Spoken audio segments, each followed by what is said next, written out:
2026 సంవత్సరం ఏప్రిల్ నెల పరాభవనామ సంవత్సరం 7వ రాశి తులారాశి. ఏప్రిల్ నెల తులారాశి ఫలితాలు చెప్పుకుందాం. ఈ తులారాశి ఎట్లా ఉంది చూద్దాం. చిత్తా నక్షత్రం 3-4 పాదాలు, స్వాతి నక్షత్రం 4 పాదాలు, విశాఖ నక్షత్రం 3 పాదాలు కలిసి తులారాశి. మళ్ళీ ఒకసారి చెబుతున్నాను, మీ రాశి ఎట్లా వచ్చిందో చూసుకోవాలి. చిత్తా నక్షత్రం 3-4 పాదాలు, స్వాతి నక్షత్రం 4 పాదాలు, విశాఖ నక్షత్రం 1, 2, 3 పాదాలు కలిసి తులారాశి. ఈ తులా వృషభయో భృగు. తులా వృషభ రాశులకి శుక్రుడు అధిపతి. ఈ రాశికి వచ్చేప్పటికల్లా మరి బాగున్న గ్రహాలు ఏమిటి? కుజుడు, బుధుడు, శని, గురువు, కేతువు. ఈ గ్రహాలు బాగున్నాయి. బాగున్న గ్రహాలు ఏమిటి అంటే రవి, శుక్రుడు, రాహువు. ఈ 3 గ్రహాలు బాగా లేవు. ఈ రాశి వాళ్ళకి వివాహం కావాలంటే డేట్ ఆఫ్ బర్త్ ద్వారా తప్పనిసరిగా జాతకం చూపించుకోవడం చాలా అవసరం. శుక్రుడు పూర్తిగా బాగాలేడు, రవి కూడా అంతకంటే బాగాలేడు. ఈ రవి బాగుండకపోవటం చేత మీరు చేసే వృత్తి ఉద్యోగాల్లో బాగా ఇబ్బందులు, సమస్యలు ఎక్కువగా ఉంటాయి. కుజుడు బాగున్నాడు కాబట్టి మరి ఇళ్ళు కానీ, స్థలాలు కానీ, పొలాలు కానీ కొనుక్కునేవాడు బాగుంది. బుధుడు బాగున్నాడు, వ్యాపారాలు బాగా సాగుతాయి. శని బాగున్నాడు, ఆల్రౌండర్.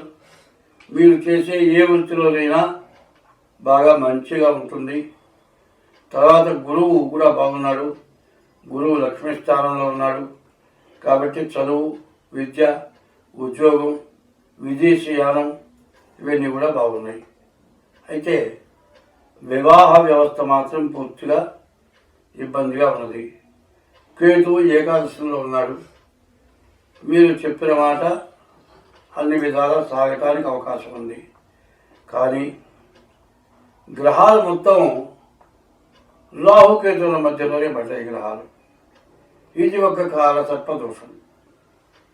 దాదాపుగా మనం చెప్పాలంటే జూన్, జూలై వరకు కూడా ఏ రాశి కూడా నేను బాగున్నాను అనుకుంటానికి, నమ్మటానికి వెళ్ళాను. మరి ఇది చెప్పడానికి వీలుగా అనేటువంటి పరిస్థితులు కనబడుతున్నాయి. సరిగ్గా పూర్తిగా ఎవరో చెప్పారని కాదు, కానీ నా అంచనా మాత్రం చెబుతున్నా. జూన్, జూలై వచ్చేప్పటికల్లా దాదాపు అందరికీ కష్టాలు, బాధలు పోతాయని అనుకుంటున్నాను. ఈ కష్టాలు, బాధలు పోవాలి అంటే ప్రతి నెలలో కూడా ఏదో ఒక దైవ కార్యం చేస్తూ ఉండాలి. ఈ దైవ కార్యాలు కొన్ని ఎట్లా ఉంటాయంటే ఒక్కడిగా చేయాలంటే లక్షల్లో ఖర్చు అవుతుంది. సంఘీభావం ఉండాలి. సంఘీభావం అంటే 10 మంది కలవాలి. 10 మంది కలిస్తే ఏదైనా ఒక దైవ కార్యం చేయడానికి వీలవుతుంది. ఈ దైవ కార్యం ఎట్లా ఉంటుందంటే ఆవు నేతితో హవనం చేయాలి. హోమం చేస్తాం. ఏ పూజకి హోమం చేస్తాం. ఈ హోమం చేస్తే ఏమవుతుంది? ఈ ఆవు నేతితో హోమం చేసిన తర్వాత స్వాహాదేవి అని ఉంది. మరి అగ్నిహోత్రుల భార్య స్వాహాదేవి. స్వాహ అంటూ మనం వేస్తాం.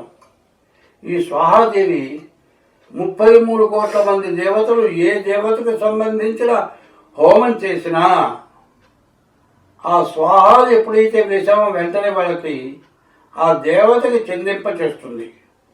కాబట్టి ఏ జపం చేసినా, ఏ పూజ చేసినా హోమం మాత్రం జరగాలి. ఈ హోమం జరగాలి అంటే ఏ మేక నెయ్యో, ఆవు నెయ్యో, గొర్రె నెయ్యో, బర్రె నెయ్యో కాదు, ఆవు నెయ్యే కావాలి. ఆవు నేతితో హోమం జరగాలి. అట్లా హోమాలు ఎక్కువగా జరగాలి. దైవ కార్యాలు విపరీతంగా జరగాలి. జరిగితే జూన్, జూలై వచ్చేటప్పటికల్లా మనకు అన్ని విధాలా బాగుంటుంది. నా లెక్క ప్రకారం జూన్, జూలై వచ్చేప్పటికల్లా బంగారం పూర్తిగా రేటు పతనం అయిపోతుందని నేను అంచనా వేసుకుంటున్నా. దాదాపు తులం 60-70 వేలలోకి రావచ్చు అనుకుంటున్నా నేను. ఇది భగవంతుడి మీద ఆధారపడి చెబుతున్నా, దైవాన్ని నమ్మి చెబుతున్నా.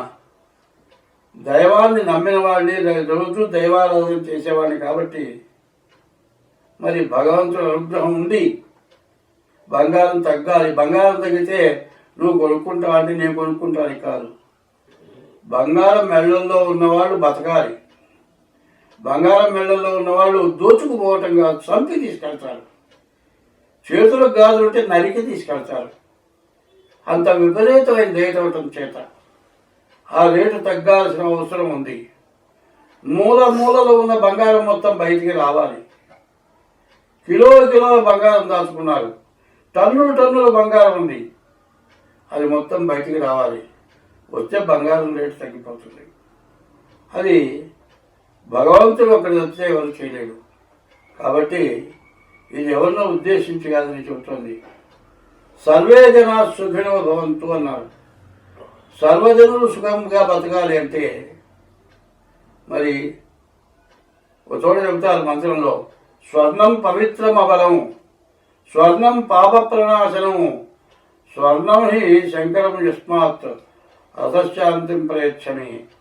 బంగారం అనేది అందరికీ అందుబాటులో ఉంటే పాపాలు నశించిపోతాయిట. ఒకప్పుడు వేడి అన్నం పెట్టి పలుచటి బంగారపు రేకు అన్నం మీద వేస్తే ఆ బంగారం కరిగిపోయింది. ఆ కరిగిపోయే బంగారంతో కలిసిన అన్నం తిన్నారు, నేను కూడా తిన్నా ఒకప్పుడు. మరి అటువంటి బంగారం వేళ్ళకు కానీ మెడలో కానీ పెట్టుకునేది దేనికంటే ఈ వేళ్ళని కూడా గ్రహస్థానాలు. ఈ వేళ కనుక బంగారం పెడితే నరాలు స్వాధీనం అవుతుంది. అటువంటి బంగారం కరువైపోయింది. ఈ బంగారం కరువైపోవడానికి కారణం ఏంటంటే దాచుకోవటం ఎక్కువైపోయింది. దానివల్ల విపరీతమైన ఖరీదులు వచ్చినాయి. అందరూ కూడా ప్రపంచం మొత్తం కూడా కలిసి ప్రజల్ని బతికించాలి అనేటువంటి కోరిక పాలకులకు కావాలి. భగవంతుడు కూడా అందరినీ రక్షించాలి అంటే అందరూ దైవాన్ని పూజించాలి. కాబట్టి ఈ రాజవాడికి కుజుడు బాగున్నాడు, ఇళ్ళు స్థలాలు పొలాలు కొనుక్కోవచ్చు. బుధుడు బాగున్నాడు, వ్యాపారం బాగా సాగుతుంది. కుజుడు బాగున్నాడు, మోటార్ ఫీల్డ్ ఇనుముకి సంబంధించిన వాళ్ళ వ్యాపారాలు బాగున్నాయి. ఆల్రౌండ్ ఏది కావాలో అది కోరిక తీరుతుంది. లక్ష్మీ స్థానంలో గురువు ఉన్నాడు, చదువు విద్య ఉద్యోగం బాగుంటుంది. విదేశీ యానానికి బాగుంది. కేతువు బాగున్నాడు, మంచి జ్ఞానం కలుగుతుంది. ఏ వృత్తి చేసే వాళ్ళకైనా సరే మైండ్ బాగా పనిచేస్తుంది. వెంటనే ఆ పనిచేయగలిగిన జ్ఞానాన్ని ఇస్తాడు భగవంతుడు.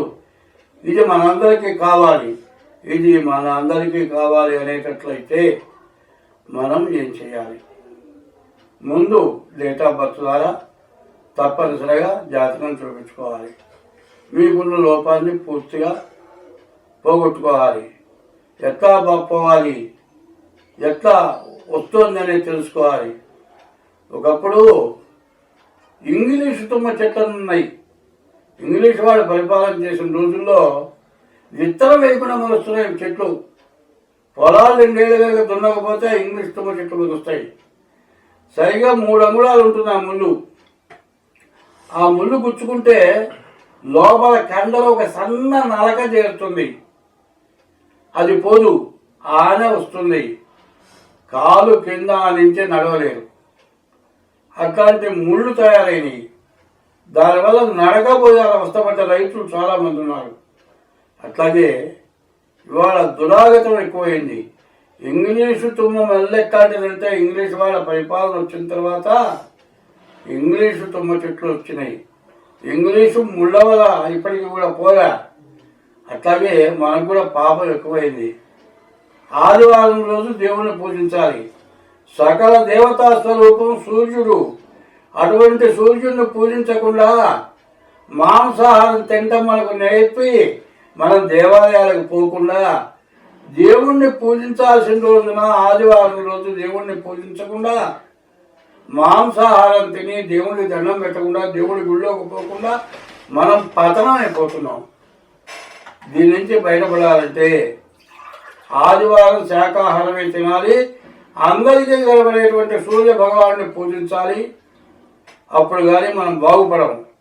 ఈ రాశి వాళ్ళ పరిస్థితి చెప్పాలంటే 4 గ్రహాలు బాగున్నాయి, 4 గ్రహాలు బాగాలేవు. అందులో రాహుకేతువులు బాగాలేదు, రవి శుక్రులు బాగాలేవు.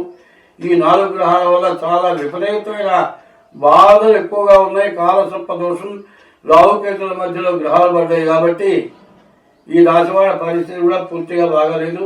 ఎంత జాగ్రత్త పడితే అంత మంచిది. స్వస్తి.